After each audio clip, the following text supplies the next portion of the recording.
Hello everyone, good morning and welcome to ambitiousbaba.com. We are back with our daily current affairs. तो चलिए जानते हैं 22 जुलाई के current affairs क्या हैं। आगे बढ़ने से पहले मैं आपको बता दूं हमारे टेलीग्राम चैनल का लिंक, आज की क्लास का पीडीएफ का लिंक और हमारे करंट अफेयर्स ऐप का लिंक सभी नीचे डिस्क्रिप्शन बॉक्स में है, वहाँ से आप उसे चेकआउट कर सकते हैं। ऑल्सो अगर आपने हमारे यूट्यूब चैनल को अभी तक सब्सक्राइब नहीं किया है तो प्लीज़ सब्सक्राइब कीजिए और वहाँ पर एक बेल आइकन है उसे ज़रूर प्रेस कीजिए ताकि कोई भी वीडियो नोटिफिकेशन आप मिस नहीं करें फ्रॉम एम्बिशियस बाबा। तो चलिए बढ़ते हैं आज के क्वेश्चंस की तरफ। पहला सवाल, इनमें से किस देश ने जापानीज रॉकेट पे होप नाम का मंगल मिशन लॉन्च किया है? 5 ऑप्शन है हमारे पास। तो चलिए the answer is a United Arab Emirates. तो चलिए इसकी डिटेल्स हम जान लेते हैं। यूनाइटेड अरब एमिरेट्स ने अपना पहला इंटरप्लानेटरी मिशन लॉन्च किया है और अब वो जाएंगे मंगल ग्रह पे। इस मिशन की डिटेल्स हम आगे वाले स्लाइड में डिस्कस करेंगे, लेकिन थोड़े बाद मैं आपको बता देती हूँ इस मिशन के बारे में। इस मिशन का नाम है होप और इसमें टोटल इन्वेस्टमेंट किया गया है 200 मिलियन यूएस डॉलर्स का। इसका जो टोटल ड्यूरेशन है मार्च पे पहुंचने के लिए वो है 200 डेज या फिर 7 मंथ्स। और इनका जो ये पूरा मिशन का ड्यूरेशन है, यानी कि मिशन का ड्यूरेशन है वो है 2 ईयर्स। इसे लॉन्च किया जाने वाला था 14 जुलाई को, लेकिन खराब वेदर कंडीशंस होने के कारण इसे 19 जुलाई को लॉन्च किया गया है। तो चलिए एक बार फिर से रिवाइज कर लेते हैं इसकी क्या क्या डिटेल्स हमने आपके साथ डिस्कस की है। ये जो होप मिशन है इसकी टोटल ड्यूरेशन है 2 वर्ष की इस मिशन की, और 7 महीने इसे लगेंगे मंगल ग्रह पे पहुंचने के लिए, यानी कि लगभग 200 डेज इसे लगेंगे। इसमें कुल निवेश 200 मिलियन यूएस डॉलर्स का किया गया है और इसे लॉन्च किया गया है 19 जुलाई को। तो चलिए अब इसकी डिटेल्स हम आगे पढ़ते हैं। जैसा कि हमने ऑलरेडी आपसे डिस्कस कर लिया है कि ये अरब रीजन का पहला ऐसा अटेम्प्ट है जिसके तहत वो इंटरप्लानेटरी जाएंगे, यानी कि दूसरे ग्रह पे जाएंगे, और अब वो ग्रह है मंगल। इसे लॉन्च किया गया है जापान के तानेगाशिमा स्पेस सेंटर से with the Mitsubishi heavy industries H-11A rocket 19 जुलाई को। लॉन्च होने के 1 घंटे के बाद ही जो स्पेसक्राफ्ट है वो सेपरेट हो जाता है रॉकेट से, और उसके बाद वो लोग अपने सोलर पैनल से पावर करते हैं इस पूरे मिशन को। यानी कि जो 7 मंथ का ये जो टाइम लगेगा, यानी कि 200 डेज जो लगेंगे पहुंचने के लिए मार्स पे, ये पावर होगा सोलर पैनल्स के थ्रू। सोलर पैनल्स उसे पावर प्रोवाइड करेगा। तो चलिए अब बात कर लेते हैं कुछ यूएई के बारे में। यूएई का कैपिटल है अबू धाबी। यूएई की करेंसी है यूनाइटेड अरब एमिरेट्स दिरहम, और इसके जो प्रेसिडेंट यानी कि राष्ट्रपति है उनका नाम है खलीफा बिन जायद अल नाहयान। तो चलिए बढ़ते हैं दूसरे क्वेश्चन की तरफ। दूसरा सवाल, केंद्रीय मंत्री और फूड प्रोसेसिंग का नाम बताइए जिसने हाल ही में उद्घाटन किया है जोरम मेगा फूड पार्क का, जो कि है मिजोरम में। 5 ऑप्शन है हमारे पास। तो चलिए the answer is C Harsimrat Kaur Badal है हमारी union minister for food processing industries. हाल ही में इन्होंने उद्घाटन किया है मिजोरम में एक मेगा फूड पार्क का। तो चलिए पहले बात करेंगे क्या है एक मेगा फूड पार्क। ये हमारी जो फूड प्रोसेसिंग इंडस्ट्रीज है उनका एक प्रोजेक्ट है मेगा फूड पार्क। ये अलग अलग स्टेट्स में स्थापित किए गए हैं और इसके तहत सरकार सहायता करती है, 50 करोड़ का निवेश करती है इन फूड पार्क्स के लिए। अभी तक टोटल 19 मेगा फूड पार्क्स अलग अलग यानी कि 6 राज्यों में ऑलरेडी स्थापित कर दिए गए हैं और 18 मेगा फूड पार्क्स अभी भी अंडर इम्प्लीमेंटेशन है। इन फूड पार्क्स का मकसद यही है कि जो हमारे किसान हैं उनको एक एडिशनल इनकम प्रोवाइड की जा सके और एक डायरेक्ट लिंक स्थापित किया जा सके किसानों के बीच में और कंज्यूमर्स के बीच में। तो चलिए इसकी डिटेल्स हम जानते हैं आगे। तो जो हमारे केंद्रीय मिनिस्टर है फूड प्रोसेसिंग इंडस्ट्रीज की हरसिमरत कौर बादल ने 20 जुलाई को इनॉग्रेट किया है Zoram mega food park limited, जो कि है कोलासिब मिजोरम में। तो ये ऑलरेडी हमने पिछले स्लाइड में डिस्कस कर लिया था। तो अब बात करते हैं इसमें कितना निवेश किया है सरकार ने। ये जो फूड पार्क है इसमें निवेश किया गया है 75 करोड़ और ये स्प्रेड है लगभग 55 एकड़ की ज़मीन पर और इससे डायरेक्टली 25,000 किसानों को फ़ायदा होगा और डायरेक्टली और इनडायरेक्टली 5,000 लोगों को उस एरिया में एम्प्लॉयमेंट प्रोवाइड होगी। तो जैसा कि मैंने आपको ऑलरेडी बोल दिया कि 18 जो मेगा फूड पार्क्स है वो स्टिल अंडर इम्प्लीमेंटेशन है, यानी कि उसे इम्प्लीमेंट कर दिया जाएगा।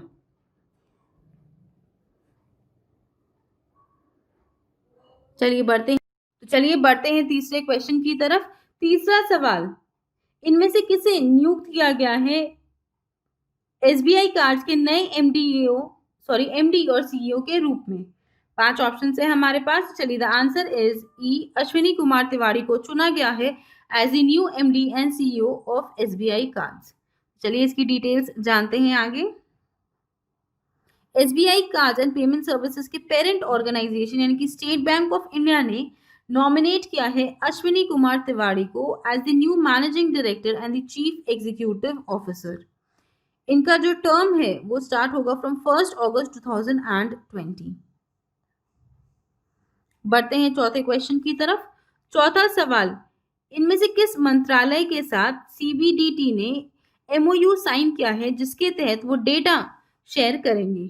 5 ऑप्शन है हमारे पास। चलिए द आंसर इज बी, यानी कि ministry of micro small and medium enterprises के साथ सीबीडीटी यानी कि central board of direct taxes ने एक एमओयू साइन किया है जिसके तहत आपस में वो डेटा शेयर करेंगे। चलिए इसकी डिटेल्स बढ़ते हैं आगे।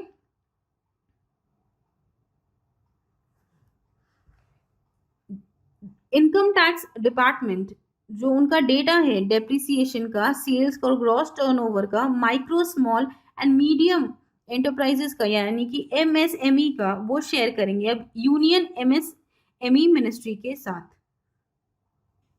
सीबीडीटी का एक बहुत बड़ा हिस्सा यानी कि central board of direct taxes का हिस्सा है इनकम टैक्स डिपार्टमेंट, जो लोगों के आईटी रिटर्न की देखरेख करता है। और अब आईटी रिटर्न्स में जो डेटा उन्होंने शेयर किया है लोगों ने रिलेटेड उनके डेप्रिसिएशन, सेल्स और ग्रॉस टर्नओवर को लेके, अब वो एमएसएमई मंत्रालय के साथ शेयर करेंगे।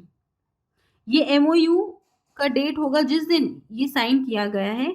इसके तहत ये दोनों संस्था यानी कि central board of direct taxes और एमएसएमई नोडल ऑफिसर्स और ऑल्टरनेट नोडल ऑफिसर्स अपॉइंट करेंगे ताकि ये जो डेटा एक्सचेंज का प्रोसेस है इसमें बढ़ोतरी हो सके। चलिए बढ़ते हैं 5वें क्वेश्चन की तरफ। 5वां सवाल, भारत का पहला इलेक्ट्रिक व्हीकल चार्जिंग प्लाजा जो कि है नई दिल्ली में, उसे किसने इनॉग्रेट किया है? 5 ऑप्शन है हमारे पास। तो चलिए the answer is D, Rajkumar Singh. यह हमारे मिनिस्टर ऑफ पावर है राजकुमार सिंह, जिन्होंने भारत का पहला इलेक्ट्रिक चार्जिंग व्हीकल प्लाजा जो कि है नई दिल्ली में, उसका उद्घाटन किया है। तो चलिए इसकी डिटेल्स जानते हैं आगे। जैसे कि हमने ऑलरेडी डिस्कस कर ली कि हमारे केंद्रीय मंत्री for power, new and renewable energy है आरके सिंह यानी कि राजकुमार सिंह। उन्होंने 20 जुलाई को भारत का पहला public electric vehicle charging plaza जो कि है केम्सफोर्ड क्लब दिल्ली में, उसे इनॉग्रेट किया है। इस चार्जिंग प्लाजा को सेटअप करने का खाली एक ही मकसद था कि हम और एनर्जी एफिशिएंसी सर्विसेज की टुवर्ड्स बढ़े और ई मोबिलिटी को और प्रमोट किया जा सके। जैसा कि आप जानते हैं कि ग्लोबली पेट्रोलियम जैसे इनफैक्ट अफेक्ट कर रहा है हमारे एनवायरनमेंट को, इसीलिए सारी बड़ी बड़ी ग्लोबल कंपनीज ये लेकर आ रही हैं आइडिया कि हम क्यों ना इलेक्ट्रिक चार्जिंग व्हीकल्स को यूज़ करें जिसके तहत जो पोल्यूशन है हमारा उसे कम किया जा सके। ये दिल्ली में बहुत ज़्यादा इम्पॉर्टेंट है because Delhi is one of the worst populated cities in the world और वहाँ पर लगभग हर चौथे पांचवें इंसान को ब्रीदिंग इश्यूज़ हैं। इसके कारण इलेक्ट्रिक व्हीकल्स की बहुत ज़्यादा ज़रूरत है दिल्ली में और इसके लिए सबसे ज़्यादा इम्पॉर्टेंट है कि हम जगह जगह पर इलेक्ट्रिक चार्जिंग व्हीकल्स या फिर प्लाजा सेटअप करें ताकि जो ई व्हीकल्स हैं इन्हें मूवमेंट करने में आसानी हो। एक प्रॉपर इंफ्रास्ट्रक्चर सेटअप करना ज़रूरी है और ये जो इलेक्ट्रिक चार्जिंग प्लाजा जो फर्स्ट टाइम सेटअप हुआ है ये इसी की तरफ एक पहल है ताकि more and more E mobility vehicles लोगों के यूज़ में आ सके जो कि कॉस्ट इफेक्टिव हो और दूसरा जो पोल्यूशन रिड्यूस करने में बहुत ज़्यादा मदद करे। बढ़ते हैं छठे क्वेश्चन की तरफ। छठा सवाल, इनमें से किस देश के नेवी के साथ भारतीय नेवी ने पासिक्स एक्सरसाइजेस कंडक्ट की हैं? 5 ऑप्शन है हमारे पास, तो चलिए the answer is D, USA. USA की नेवी के साथ भारतीय नेवी ने पासिक्स एक्सरसाइजेस आयोजित की हैं। चलिए इसकी डिटेल्स हम जानेंगे आगे।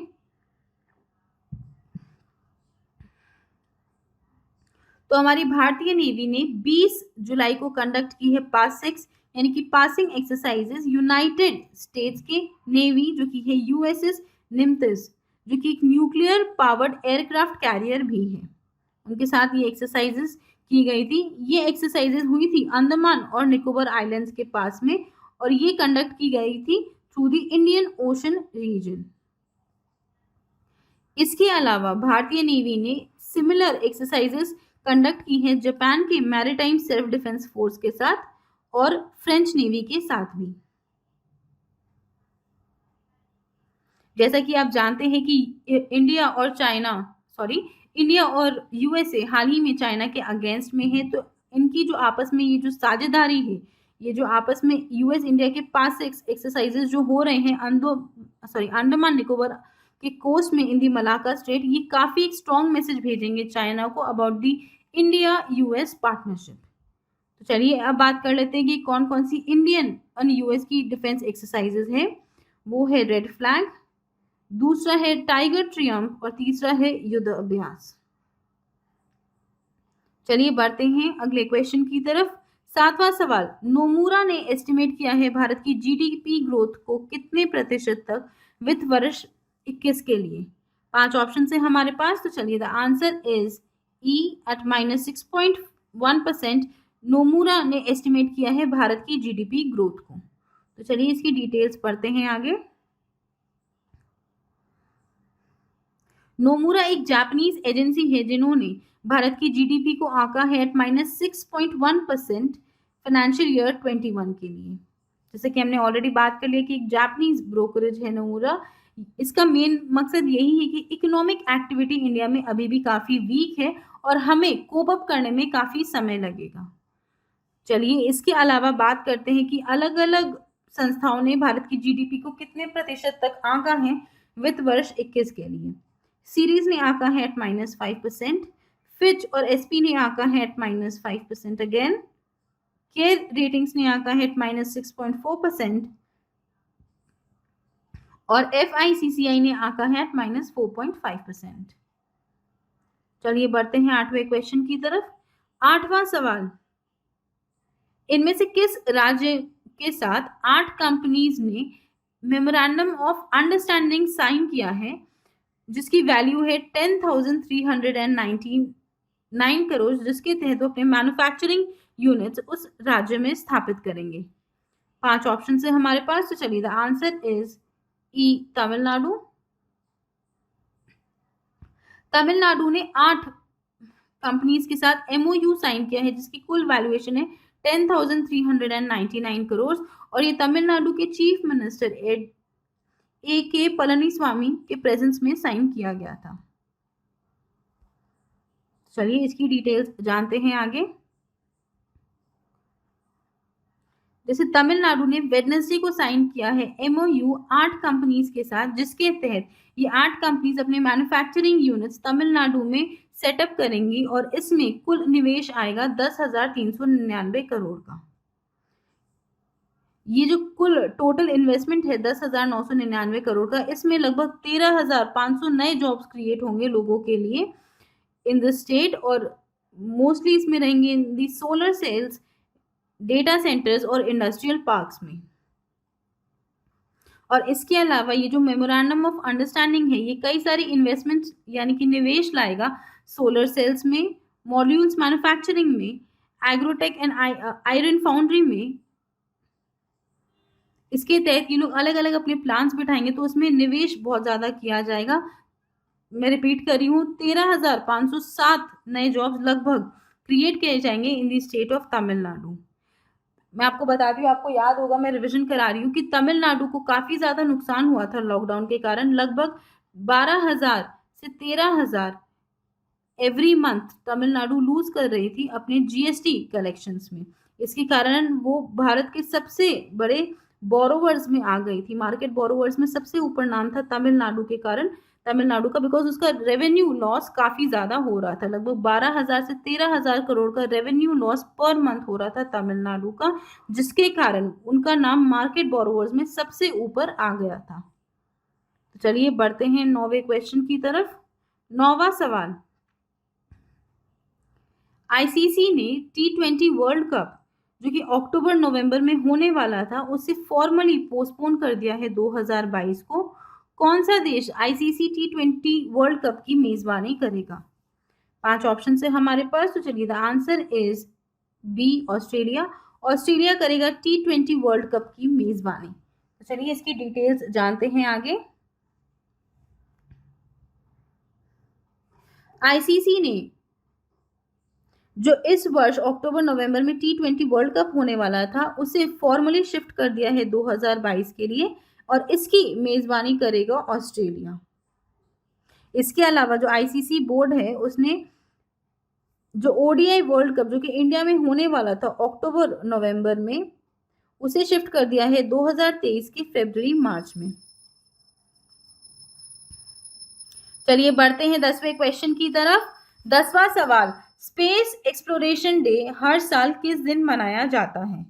5 ऑप्शन है हमारे पास, तो चलिए द आंसर इज 20 जुलाई। सी 20 जुलाई को मनाया जाता है स्पेस एक्सप्लोरेशन डे। चलिए इसकी डिटेल्स हम जानते हैं आगे। 20 जुलाई 1916 में 2 अमेरिकन एस्ट्रोनॉट्स, पहले है नील आर्मस्ट्रॉन्ग और दूसरे है बज एल्ड्रिन, पहले ऐसे ह्यूमंस थे जिन्होंने मून के सरफेस पे अपना पैर रखा था, और उस दिन से मनाया जाता है 20 जुलाई एज स्पेस एक्सप्लोरेशन डे। लेकिन इसको मान्यता मिली थी ओनली इन द ईयर 1984 में, जब यूनाइटेड स्टेट्स के जो राष्ट्रपति है रोनाल्ड रीगन ने इसे हॉलिडे के रूप में घोषित किया था। तो चलिए रिपीट कर लेते हैं। 20 जुलाई 1969 को 2 अमेरिकन, पहले है नील आर्मस्ट्रॉन्ग और दूसरे है बज एल्ड्रिन, जिन्होंने मून के सरफेस पे अपना पहला कदम रखा था, और 1984 में इस दिन को मान्यता दी थी यूएस के प्रेसिडेंट रोनाल्ड रीगन ने। तो इसे एक एनुअल हॉलिडे के रूप में मनाया जाता है क्योंकि ये पहला मैन मिशन था मून के ऊपर। बढ़ते हैं 11वें क्वेश्चन की तरफ। 11वां सवाल, अभिनेता विजय मोहंती का हाल ही में निधन हो गया है, वो किस राज्य को बिलोंग करते थे? 5 ऑप्शन है हमारे पास, तो चलिए the answer is C, Odisha. Odia actor थे विजय मोहंती। तो चलिए इसकी डिटेल्स जान लेते हैं। ओडिया एक्टर विजय मोहंती का हाल ही में 70 साल की उम्र में निधन हो गया, एक प्राइवेट हॉस्पिटल में। काफी लंबे समय से वो बीमार थे। चलिए बढ़ते हैं आज के आखिरी क्वेश्चन की तरफ। 12वां सवाल, लालजी टंडन का हाल ही में निधन हो गया है, वो किस राज्य के गवर्नर थे? 5 ऑप्शन है हमारे पास, तो चलिए the answer is B, Madhya Pradesh. चलिए इसकी डिटेल्स हम जानते हैं आगे।